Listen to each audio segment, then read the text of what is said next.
നമസ്കാരം, സമയം മലയാളത്തിലേക്ക് സ്വാഗതം. 2026 T20 ലോകകപ്പിൽ ഇന്ത്യൻ ടീം കുതിപ്പ് തുടരുകയാണ്. കളിച്ച 3 മത്സരങ്ങളും വിജയിച്ച് സൂപ്പർ 8-ൽ ഇന്ത്യ സീറ്റ് ഉറപ്പിച്ചു കഴിഞ്ഞു. യുഎസിനെയും നമീബിയയെയും തോൽപ്പിച്ച് ഇന്ത്യ പാകിസ്ഥാനെതിരെ നേടിയ വിജയത്തോടെ എതിരാളികൾക്ക് വ്യക്തമായ സൂചന നൽകി കഴിഞ്ഞു. സൂപ്പർ 8-ൽ എതിരാളികൾ ആരായാലും കപ്പ് തന്നെയാണ് ഇന്ത്യൻ ടീമിന്റെ ലക്ഷ്യം. ദക്ഷിണാഫ്രിക്കയെയും സിംബാബ്വേയെയും വെൻഡീസിനെയും വീഴ്ത്തി ഇന്ത്യ സെമിയിലേക്ക് കുതിക്കുമെന്ന് തന്നെയാണ് ആരാധകർ പ്രതീക്ഷിക്കുന്നത്. എന്നാൽ ഈ ആവേശത്തിനിടയിലും ഇന്ത്യൻ ആരാധകരെയും ടീം മാനേജ്മെന്റിനെയും ഒരുപോലെ അലട്ടുന്ന ഒരു കാര്യമുണ്ട്: യുവ ഓപ്പണർ അഭിഷേക് ശർമ്മയുടെ ഫോം. തുടർച്ചയായ 2 മത്സരങ്ങൾ 2 തവണയും അഭിഷേക് 0-ന് പുറത്തായി. യുഎസിനെതിരെ ആദ്യ പന്തിൽ തന്നെ ഗോൾഡൻ ഡക്ക്. പിന്നീട് അസുഖം കാരണം നമീബിയക്കെതിരെയുള്ള മത്സരം കളിച്ചില്ല.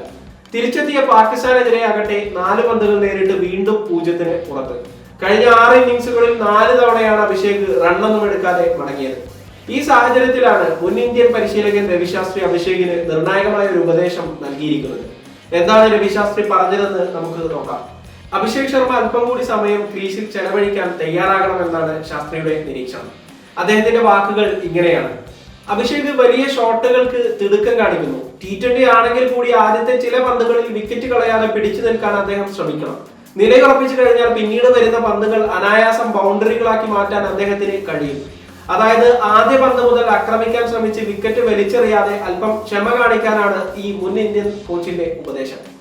അതേസമയം ഇന്ത്യൻ ടീം മാനേജ്മെന്റ് അഭിഷേകിന് പൂർണ്ണ പിന്തുണയാണ് നൽകുന്നത്. ബാറ്റിംഗ് കോച്ച് സിദ്ധാൻഷു കൊട്ടക് ഇന്നലെ നടത്തിയ വാർത്താ സമ്മേളനത്തിൽ ഇക്കാര്യം വ്യക്തമാക്കിയിരുന്നു. തങ്ങൾ അമിതമായി ചിന്തിച്ച് താരങ്ങളെ സമ്മർദ്ദത്തിലാക്കാറില്ല, ഓവർ അനാലിസിസ് ചെയ്യാറില്ല. T20 എന്നത് ഹൈ റിസ്ക് ഗെയിമാണ്. 10 പന്ത് നേരിട്ട് 30 റൺസ് നേടുക എന്നതാണ് ടീമിന്റെ ആവശ്യം. അതിന് ശ്രമിക്കുമ്പോൾ വിക്കറ്റ് പോയേക്കാം. അഭിഷേകിന്റെ കാര്യത്തിൽ അദ്ദേഹത്തിന് വ്യക്തമായ പ്ലാൻ ഉണ്ട് എന്നും കൊട്ടക് വ്യക്തമാക്കി. ഇഷാൻ കിഷൻ മറുവശത്ത് തകർപ്പൻ ഫോമിൽ കളിക്കുന്നത് അഭിഷേകിന് വലിയ ആശ്വാസമാണ് നൽകുന്നത്. പാകിസ്ഥാനെതിരെ ഇഷാൻ 40 പന്തിൽ നേടിയ 77 റൺസാണ് ഇന്ത്യയെ വലിയ സ്കോറിൽ എത്തിച്ചത്. ഇനി ഇന്നത്തെ മത്സരത്തിലേക്ക് വരാം. ഇന്ന് അഹമ്മദാബാദിലെ നരേന്ദ്രമോദി സ്റ്റേഡിയത്തിൽ ഇന്ത്യ നെതർലൻഡ്സിനെ നേരിടുകയാണ്. ഇതിനോടകം സൂപ്പർ 8 ഉറപ്പിച്ചു കഴിഞ്ഞത് കൊണ്ട് തന്നെ ടീമിനെ സംബന്ധിച്ചിടത്തോളം ഇതത്ര പ്രാധാന്യമുള്ള മത്സരമല്ല. എന്നാൽ അഭിഷേക് ശർമ്മക്ക് അങ്ങനെയല്ല. ഫോമിലേക്ക് തിരിച്ചെത്താനുള്ള, ലോകകപ്പിൽ അക്കൗണ്ട് തുറക്കാനുള്ള അവസരമാണ്. ഒരു ജീവൻ മരണ പോരാട്ടം തന്നെയാണ്. അഹമ്മദാബാദിലെ പിച്ച് ബാറ്റിംഗിന് അനുകൂലമാണ്. വലിയ സ്കോറുകൾ പിറക്കുന്ന മൈതാനമാണിത്, പ്രത്യേകിച്ചും നൈറ്റ് T20 മത്സരങ്ങളിൽ.